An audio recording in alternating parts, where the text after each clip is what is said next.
Well,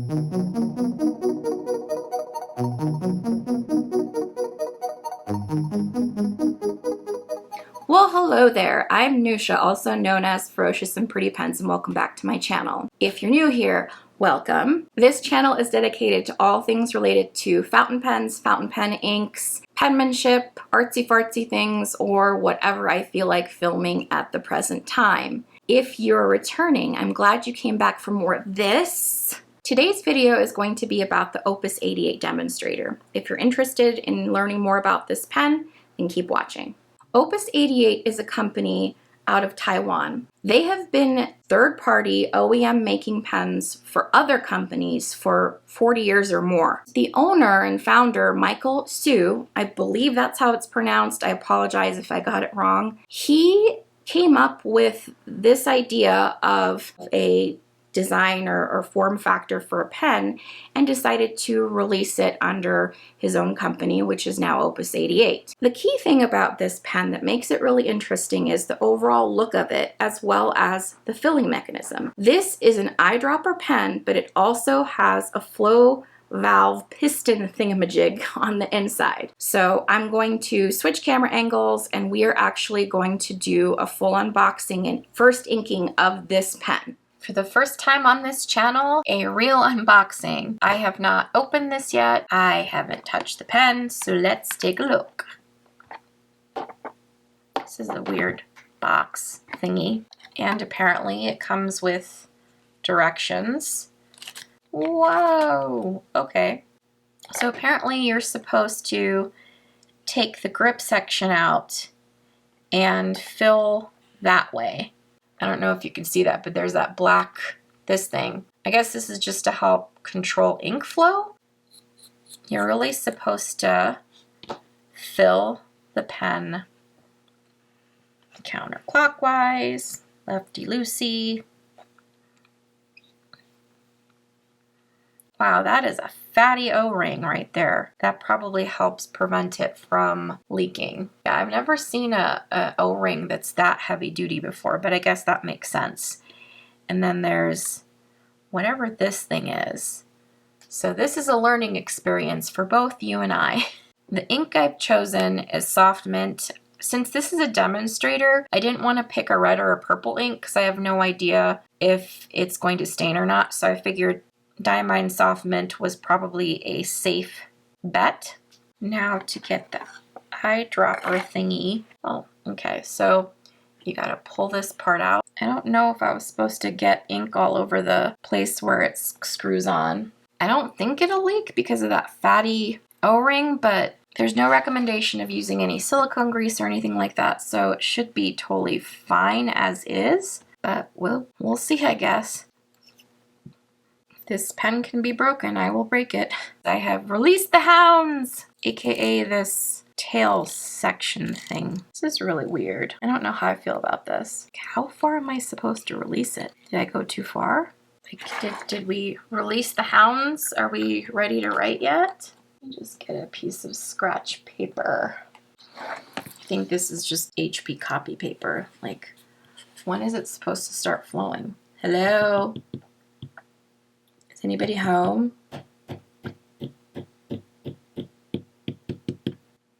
Did I do something wrong?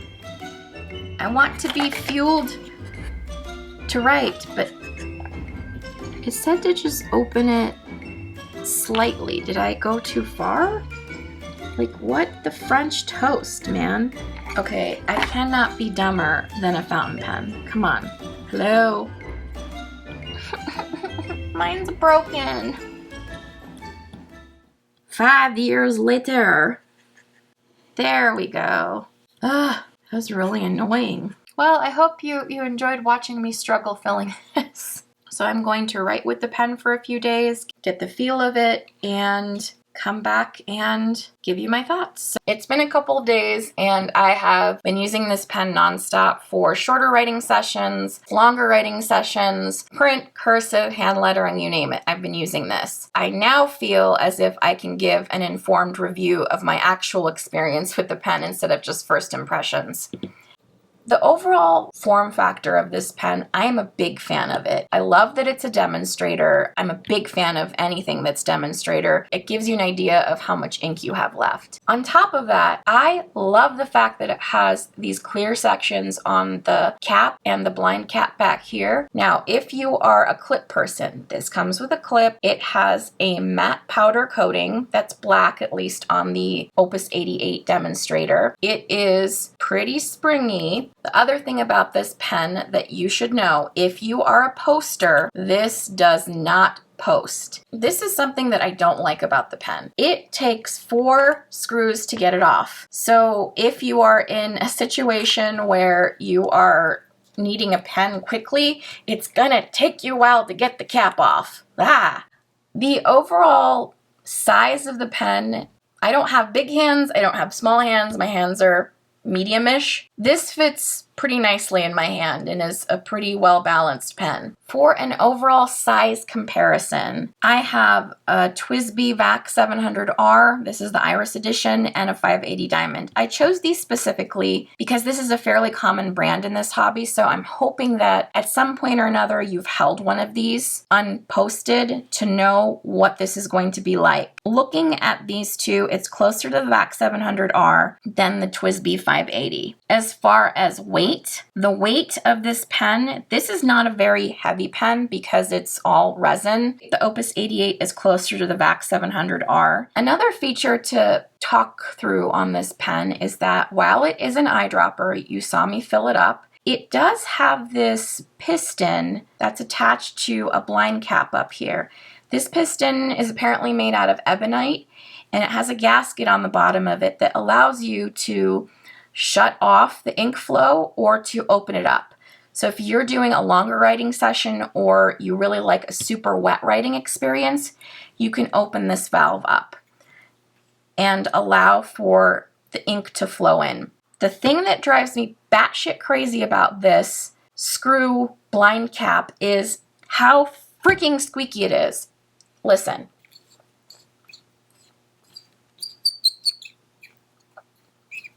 I don't think that that's a deal breaker. When I clean this pen out, I'm likely going to take it apart and put a little bit of silicone grease up here because that sounds terrible to my ear.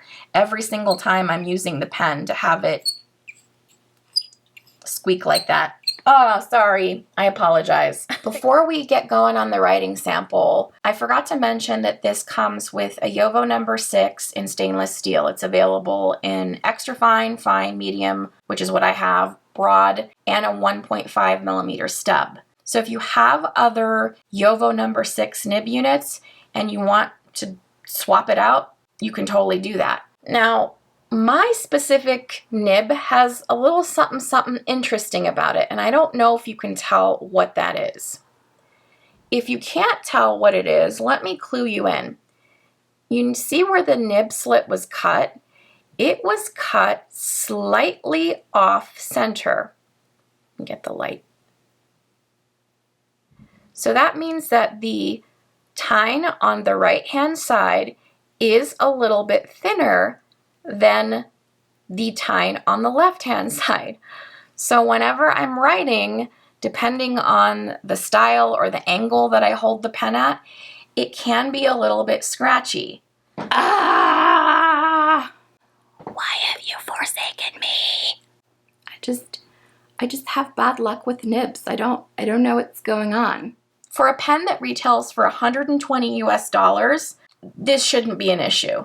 I think I maybe have bad luck when it comes to nibs because the last review I did of the Pilot Kakuno, I had an issue with the tines being misaligned. That's something that can easily be fixed. This is something that requires the help of a nibmeister or just a nib swap. Again, I'm just pointing this out because, you know, in all fairness and transparency, it's what I ended up getting for the pen. And again, it shouldn't be like this. So onward to the writing sample. This is my Nebula Note with 52 GSM Tomoe River paper like I always use. And before I get rocking and rolling, I do have the flow valve open just to make it a wetter writing experience.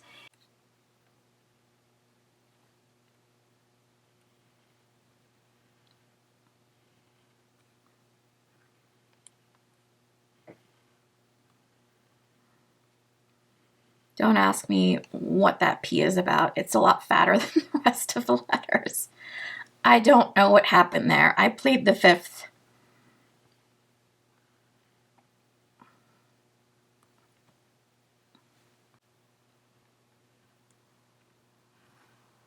Yeah, it's a little bit scratchy on some of the stroke angles.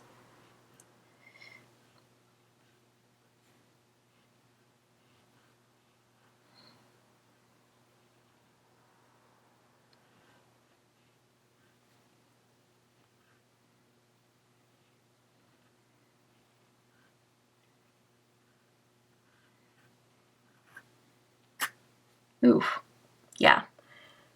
I'm not sure if the feedback is coming through when it's scratchy like that, but that was not very pleasant. And that's okay, because I can always swap out the nib, but whatever. Okay.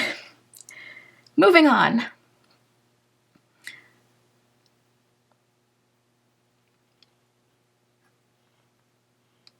This is a stainless.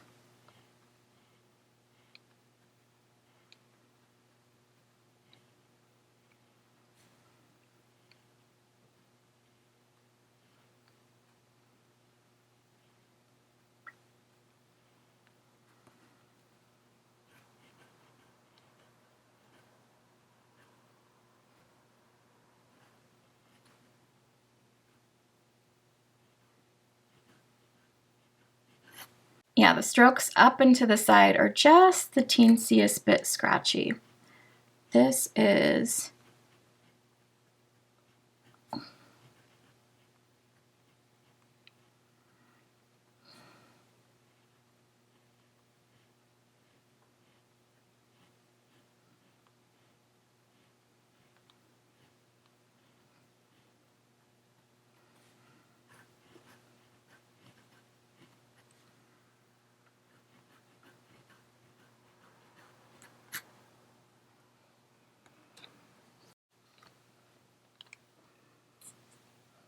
so let's do a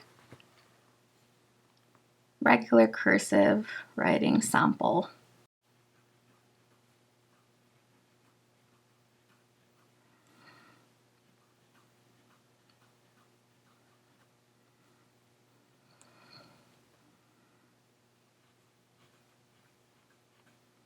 Quickly.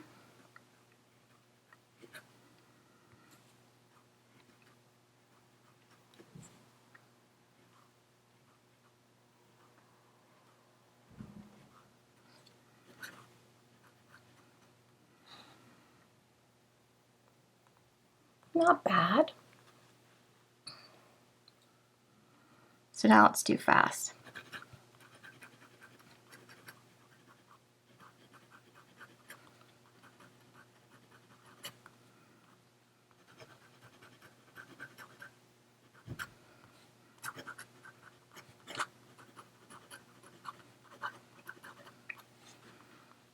Like I said, I have the flow valve open, so it's going to be pretty wet.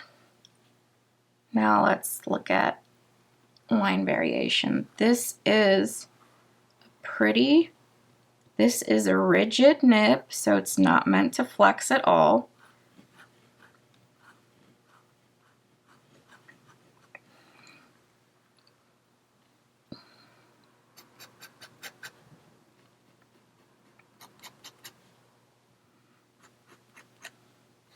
All right, there you have the writing sample. I warned you in advance that it was going to be a little bit scratchy because that slit wasn't cut in the dead center of that nib. All in all, not the most pleasant writing experience, but it's not something that I can't tolerate, which is what I've been doing for the last few days. And I'm definitely going to be swapping out this nib. I just wanted you to get the full effect. With that said, back to myself in the studio for the wrap-up. Yeah! Even though I had issues with the nib, because apparently I'm jinxed when it comes to nibs, I hope not, because there are more pens in my future. Overall, I think that this is a really cool design for a pen, and it's really functional. It beefs up what you would think of as a normal eyedropper. It has extra features that solve some of the problems you have with regular eyedroppers. That fatty boom batty gigantor O-ring on the inside of the pen, this internal flow valve piston mechanism, I think are really great features. If you are a serial ink changer, this might not be a pen that you'll enjoy because you will be tempted to dump out the ink since it holds so much ink. I am a self-professed serial ink changer, and I really don't like to dump out ink. I don't know what it is about not dumping out ink. I think I have this internal challenge to myself to write every pen dry. But if you have number 6 Yovo nibs that are super wet, stacked, take up a lot of ink, or if you have a Pilot Parallel nib unit that you want to put in here, then this is totally going to be your jam. I bought this specifically to put Pilot Parallel nib units in it. I have a lot of modified Pilot Parallel nibs that I don't use enough because of the fact that whenever I use one of these, I burn through a converter within 10 minutes and it gets really annoying. And while I know you can eyedropper this, it is completely opaque. There is no way to see how much ink you have left. I know it's cost prohibitive for most. I decided to buy this specifically to put my Pilot Parallel nibs in it. Yeah, overall, I'm glad I bought this. Super disappointed with the nib, but I have excellent plans for my Opus 88. Yeah, things just got really weird and awkward as usual. And those are my thoughts on the Opus 88 Demonstrator. I hope you enjoyed this video and learning a little bit more about this pen. If you did, consider giving this video a like, and if you're not already subscribed, what are you waiting for? All the cool kids are doing it, I think. We'll see you on the next one, and don't forget, keep writing.